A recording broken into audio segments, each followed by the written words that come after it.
मुर्शिद के दरबार में मनाया, कोई रास्ता घाट में नहीं, वो मुर्शिद के दरबार में मनाया।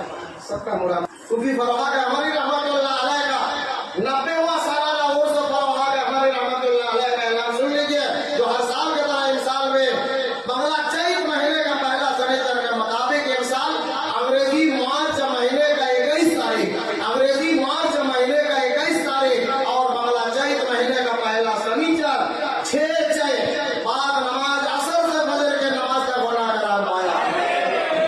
बासुरी मुर्शिद सूफी फरहा के हमारी रहमतुल्लाह अलैह बासुरी 90 বাৎসরে উরুস মোবারক, 90 বাৎসরে উরুস মোবারক। প্রত্যেক বছর নয়, এবছর বাংলা চৈত্র মাসের প্রথম শনিবার অনুযায়ী এবছর ইংরেজি মার্চ মাসের 21 তারিখ আর বাংলা চৈত্র মাসের প্রথম শনিবার অর্থাৎ 6 চৈত বাদ নামাজ আসর হইতে ফজরের নামাজ পর্যন্ত হয়। আমিন আল্লাহুম্মা আমিন। ইলাহি উরস